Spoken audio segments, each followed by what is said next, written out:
kauban. Ladies and gentlemen, walay lain ang akong gisgutan. Ang Science Research Specialist 2 sa Darces Research Division, si Ma'am Joanne Ampit de los Reyes. Maayong adlaw, Ma'am Joanne, o welcome sa atong program. Thank you. Mayang hapon po sa inyong tanan. Yes, kagalang-galang kasi Ma'am Joanne, ron kay murag magsona man eh. Lunes karon mga kaagreso, kinahanglan nga magsuot ag Filipiniana inspired nga mga kasuotan mo kami ni Ma'am Joanne karon mga postura jud ka Amy. Okay. And aside ana Ma'am Joanne, kaganina ato ang gibuksan sa publiko ang mga Research exhibit Research Week 2025. Unsay mga kaganapan ganina Ma'am Joanne? So, nag-open ta sa ato ang Research Week. Gipanguluhan sa ato ang Division Chief, Ma'am Melanie Provido, and as well as our RTD for Research and Regulation, si Sir Sabjel Zacarias. Kauban natong mga station chiefs and mga division chief, nag-opening ta for Research Week. So, naatay mga klase-klaseng booths from Research Division, naapod ta sa mga stations, sa atong mga sister station, ang Darwars, kami sa Darces, and ato ang kauban nga mga taga-Dakars. So, naa sila yung mga gipang showcase nga mga technologies and products kada stations. Yes, and happy kay ko, Ma'am Joanne, kay ganina gakakita na ko. Sa Darwars, ang ato ang mga igsoong IP dito, mga matigsalog, nag-display silang mga produkto. Nakakita ako, grabe, nakadala sa strawberry, napay mga rose. O kung sa pa to, upland rice ba to, Ma'am Joanne? Mga upland rice nga ilahang tanong po dito sa ilahang station, so katong mga sa atong mga matigsalog nga mga kaubanan sa stations. And sa Dakar's Mati na to nga station mga kaagri, naa sila yung mga gi-showcase pud nga mga produkto sa ilahang research na sa honeydew. Honeydew na pod sila yung paminta, na mga paminta seedlings, dragon fruit cuttings, na po sila mga vermicast dadto ang gipang display og ang ilahang booth is more on siya kanang aesthetic bamboo, modern bamboo nga team ilaha dadto. Yes, kay isa sa to ang gi-promote karon mga kaagri kay kini pong bamboo industry dinhi sa to ang rehiyon. Og Ma'am Joanne, nahisgutan ganina sa opening na ay mga trainings nga ipang conduct this week. Libre ba pud na? Libre o karong hapon, siguro paadulong na sila dito sa Bukid Amara, free. Wala ni siya kanang entrance kay free for Research Week.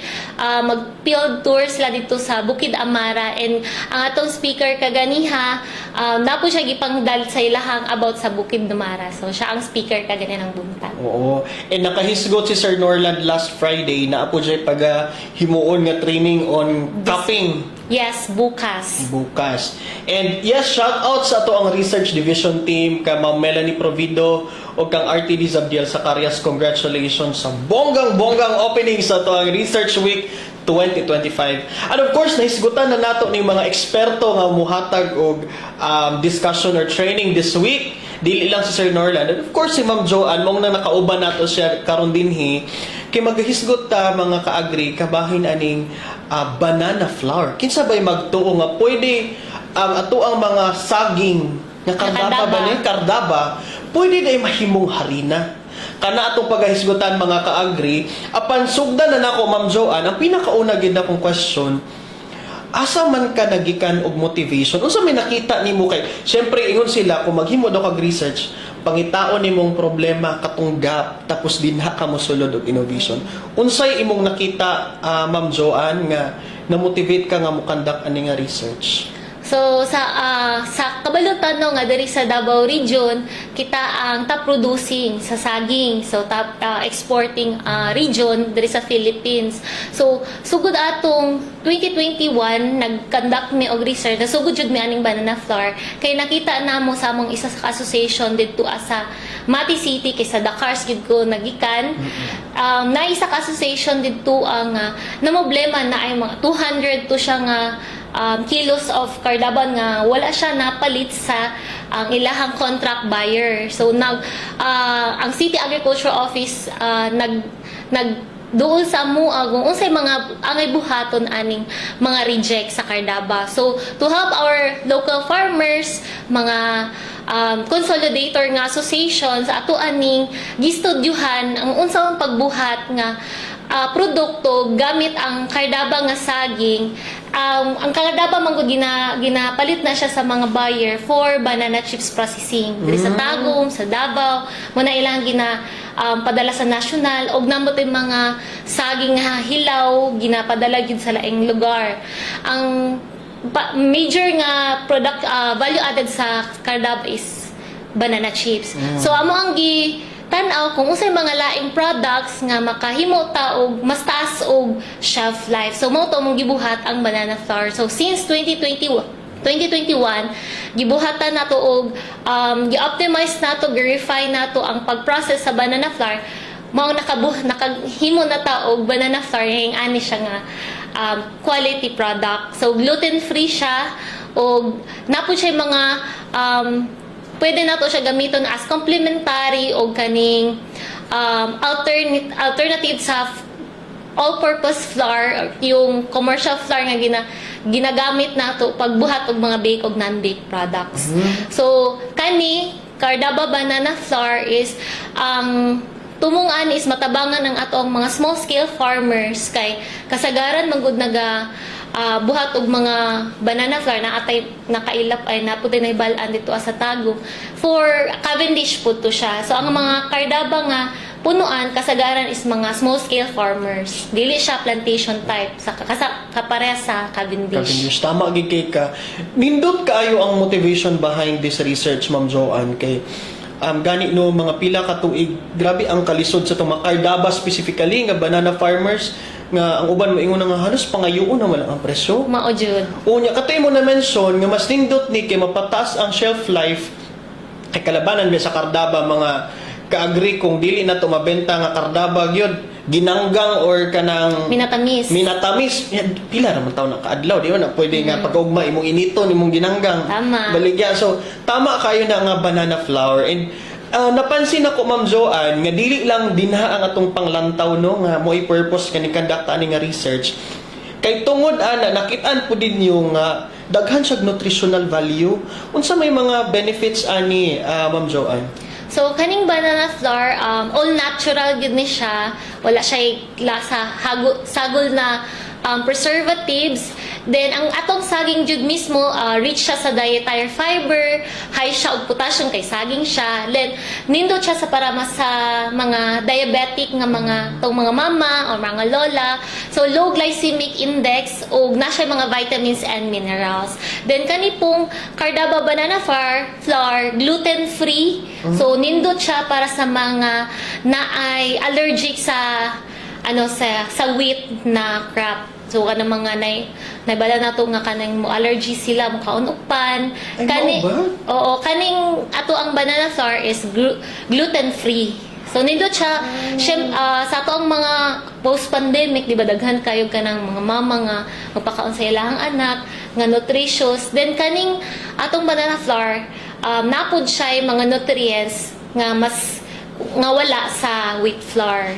So mas siya dra siya kanang advantageous. Mote karon pa ko nakakuan kani murag nagka-interest ko ato imong ginaingon ba nga gluten free. So mao day na siya nay uban nga allergic sila sa klase-klase nga Wheat, flour. sa wheat, sa rye. Nya ang kaning wheat na to or kaning commercial flour nga mapalit sa tindahan kanang harina nga kuan kayo barato ra pud siya. Kuan po na siya kaning imported. Dili na siya ay nay mga province ay natay dira sa Philippines nga makaproduce og ana pero dili siya gidinaghan. Most of our flour good is imported. So katong nagka problema sa Ukraine-Russian nga tong nitaas ang mga harina.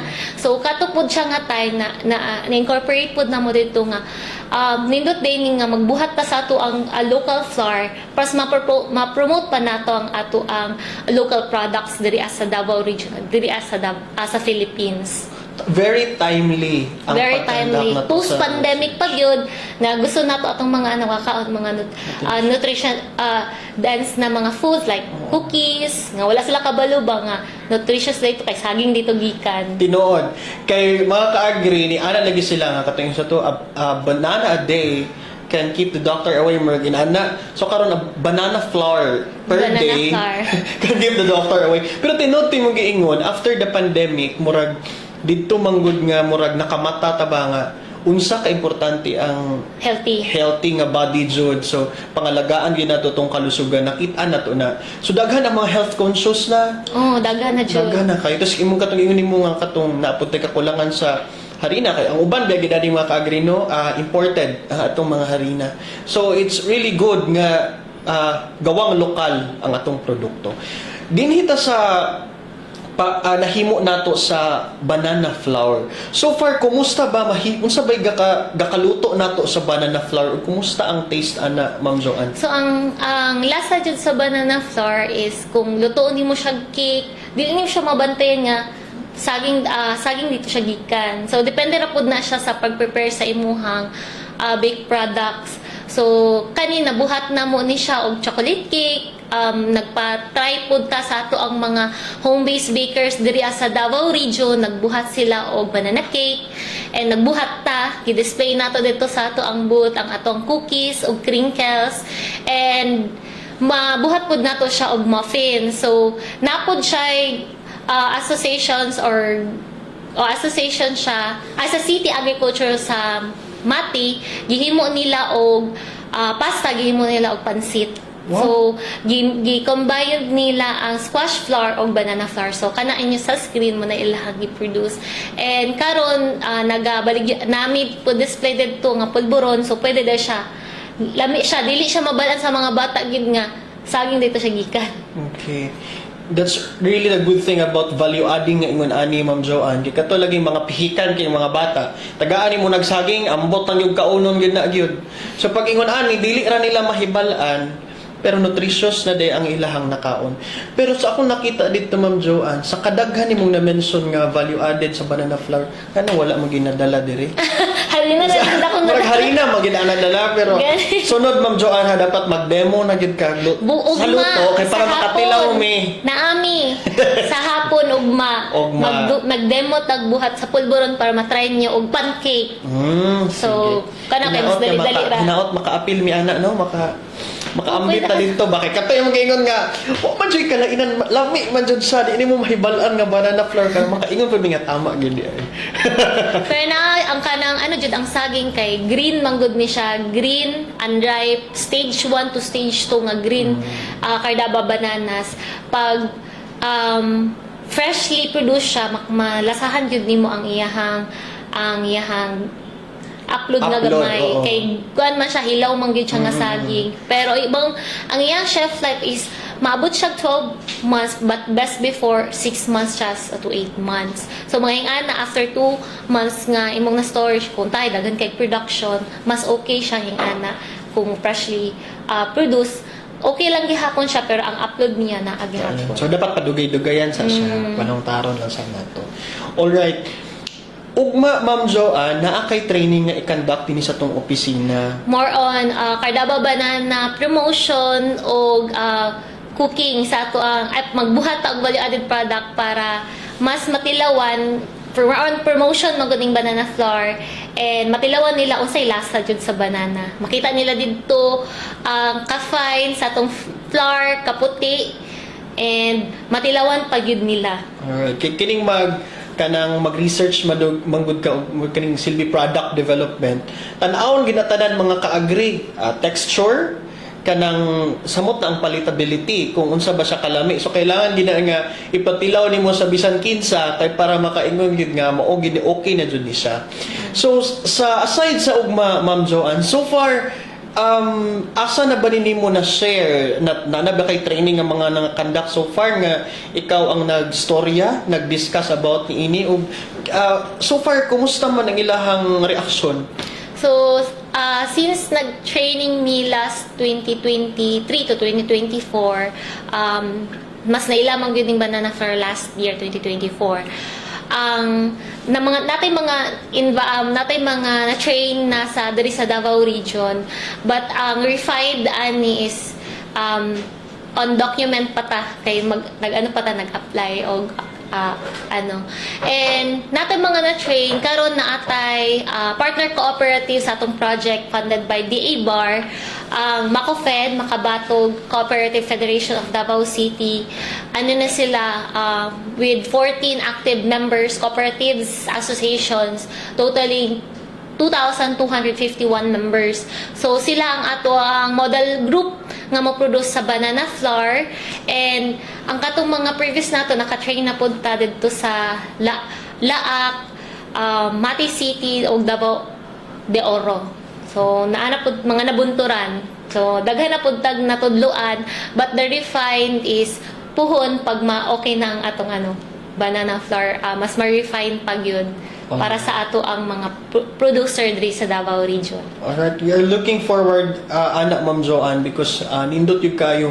Kanang ma-remember, magod na ko before ang problema sa Cardaba, nga kanalaging halos pa ngayon ang presyo, naapod to oy market for ilang ibaligya for banana chips. But murag na remember na ako na ito ilang ginadeliveran diri sa Davao sa una nag-close. So mo to ni abot sila sa kuan nga murag kulang na lang ipanghatag na lang ilang Cardaba.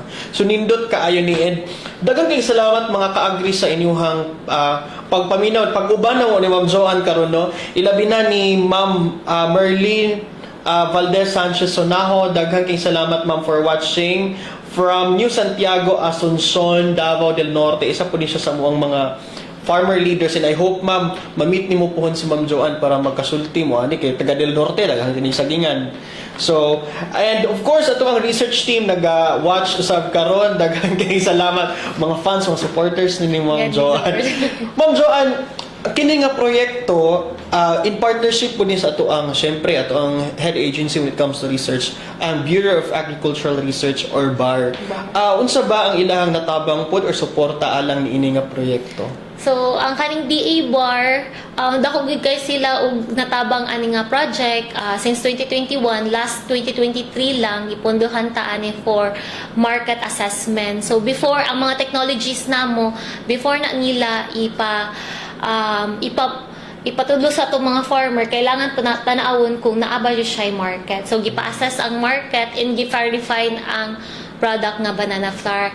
And last year lang, with DA-BAR, napod National Agricultural Forum Technology Exposition, NAFTE, mag-ano na siya, National Competition for Innovative Products. So, nakadaog ang atong banana flour, third best innovative product sa National NAFTE 2024. So, kana siya.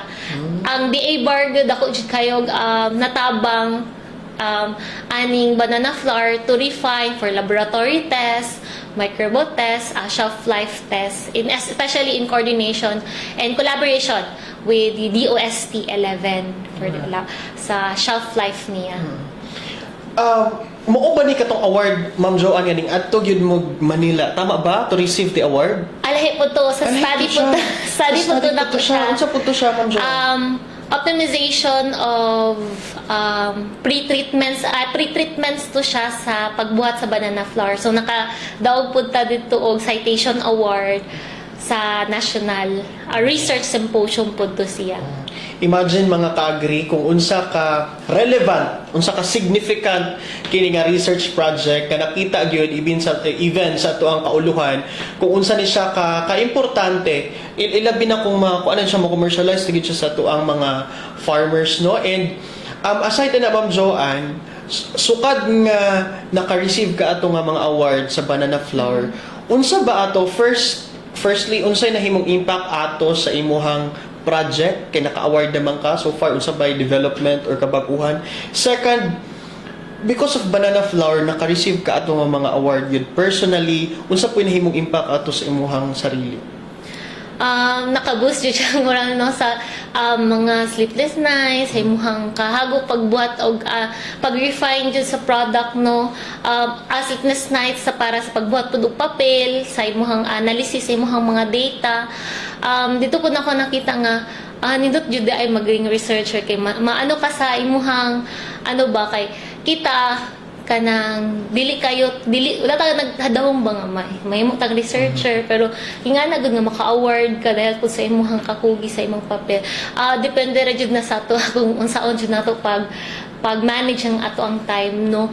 Kay dili jud lalim po jud ang research, Yes. especially diri sa product development kay kanang i-consider nimo ang safety sa food, sa iyahang kung scalable ba siya, economically viable ba siya para sa farmers, kay natin mga processes nga kanang kanang costly kay siya sa farmer, kailangan jud nimo sila pag-istoryahon ko at tan-awon nga mas dali lang nila ma-adapt ang technology.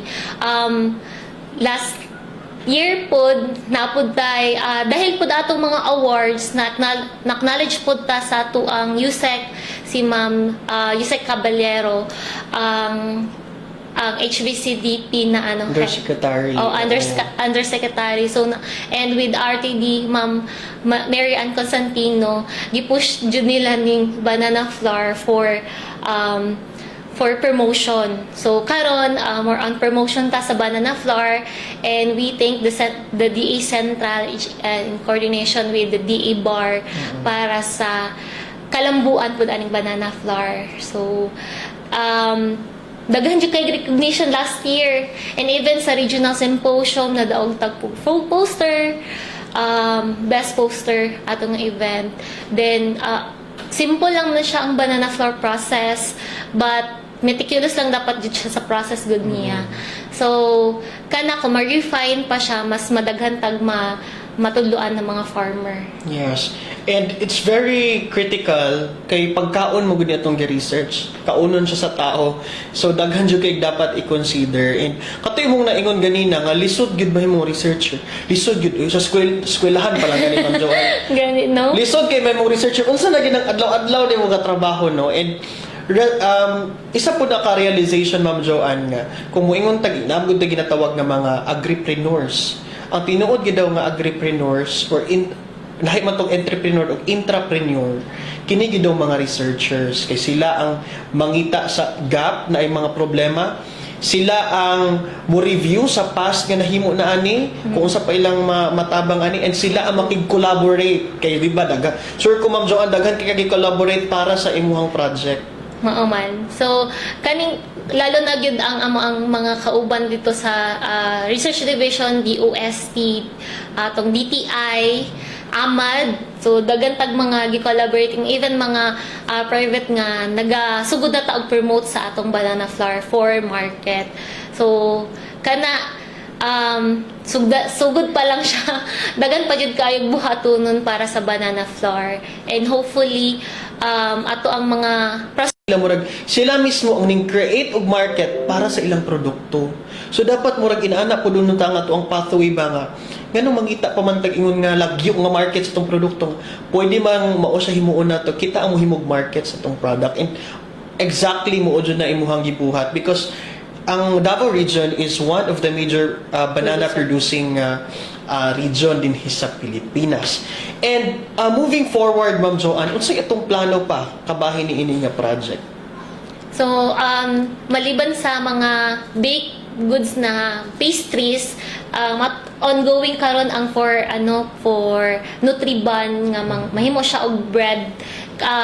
Ma-complement siya sa ubang flour, but ginabuhatan siya karon og study for gluten-free gyud nga Nutriban or pandesal or loaf bread. So natay mga ongoing research about sa value added pa sa banana flour, and kaning kardabang banana nga saging nato di na nato lilungan og buhat og mga products, and even ato ang mga local products diri sa Davao region i-develop pa nato para mas matabangan nato ang mga local farmers nga buman nato ang major crops diri sa Davao region. So mo to amo ang kuan po dira sa product development section. Alright. Shout out sa product development section kay kana gid inyong opisina, Ma'am Joanne, mao gid na makaingon ta nga katong dili lang ingon nga tong sa research lang taman, sa document lang taman, kanang ingka nga magamit gid bitaw gid sa tuang mga kababayan. And Ma'am Joanne, unsa pa bay laing basig na patay mga impormasyon nga wala na share or Contact details, kung interesado sila, sila pwede mag-email or mutawag. So, naatay Facebook page sa Research Division Agri-Res Davao. And pwede po mo contact or mag-email sa ato ang email address na nasa inyong screen o inyong contact amo ang telephone number. And pwede na po ko ninyo makontak if pwede na ko sa messenger, search lang ninyo Joanne Ampit de los Reyes para basin na pa may mga pangutana. And katong sa tong mga kaagri nga free mo ugma og duol-duol mo dinhi sa mga opisina sa Regional Government Center, Barangay Bagu Usiro, Tugbok District, Davao City. Ayaw mo pagduha-duha, ayaw mo pagulaw-ulaw. Anhi mo aron makakat-on ta ugma og sa mga maabot mga adlaw daghang mga trainings nga pagabuhaton dinhi in line sa tuang Research Week 2025. Ma'am Joanne, imuha na lang mensahe alang sa tuang mga kaagri nga nagatan-aw karon sa tuang mga farmers regarding ani imuhang proyekto. So, mayong hapon sa inyong tanan og giahag ta mo nga mo attend ugma sa hapon sa ato ang promotion sa Cardaba Banana Flour nga po tay pa free taste sa atong mga products. And giahag ta mo nga magtuki-tuki sa inyo hapong farm para ang learning yun no dili yun na siya magkuha lang sa atong pag-eskwela. So dito sa inyong farm, and even pwede pud mo ato din hiya sa ato ang research week daghan tag mga trainings, mga panghatag seedlings and seeds diri sa DA RFO 11. Alright, Ma'am Joanne, and daghang kay salamat Ma'am Joanne sa imong panahon Thank you kaayo. hatag ka namo, and shout out usab sa imong mga boss nga kanang gisugdan ka. Sige, pasalamat sa imong mga boss Ma'am Joanne. Yani. So to our RTD, Sir Sab, sa mga Division Chief, Ma'am Melanie Provido, ang ako ang Station Chief, si Sir Jofar Iscario, and ako mga kaubanan sa Darces of Product Development Section, si Ate Aida, si Judy Bibb, si Ate Merly, si Ate Fe, si Dodo, si Ate Joyce. Dira lang mo sa baba, nagano sila na display. Nagabantay sila sa display karon mga kaagri kay kung daghan mo bisita mo dito, sila gina inyong pangitaon mo assess sa inyo ha. And again mga ma'am ug sir, daghang kay salamat inyong gipahulam si Ma'am Joanne karon to share this very valuable research project.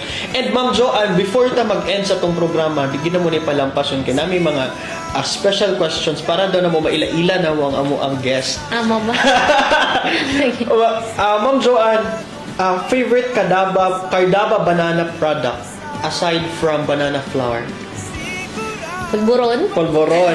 And what is one word that describes your passion for agriculture? One word. Wait.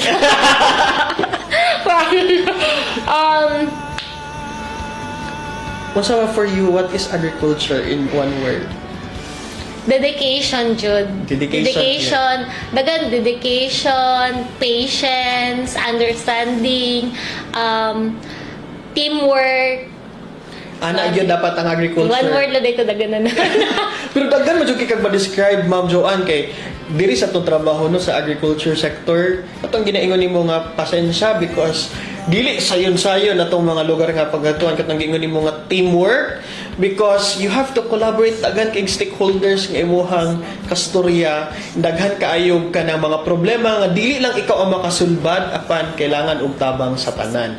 And another question, unsay best part sa imong trabaho Ma'am Joanne? Ang maka-learn ka unsay maangay buhaton para sa atong mga farm. Wow, grabe oy. Unsay imuhang dream pa para sa to ang Cardaba banana din hisarili? Maka-export jud ta og banana flour diri sa Davao region. Wow. What is the simple food that makes you happy? Bali comfort food ni Ma'am Joanne. Chocolate? Wow. One piece of advice, ilabi na kanang consider pa to si Ma'am Joanne nga youth in agriculture, batanon pa dun si Ma'am Joanne. One piece of advice alang sa to ang mga young aspiring agricultural innovators. Keep learning. So yun. Grabe kaayo. Ay, kato ha, 2 words ra, keep learning. Pero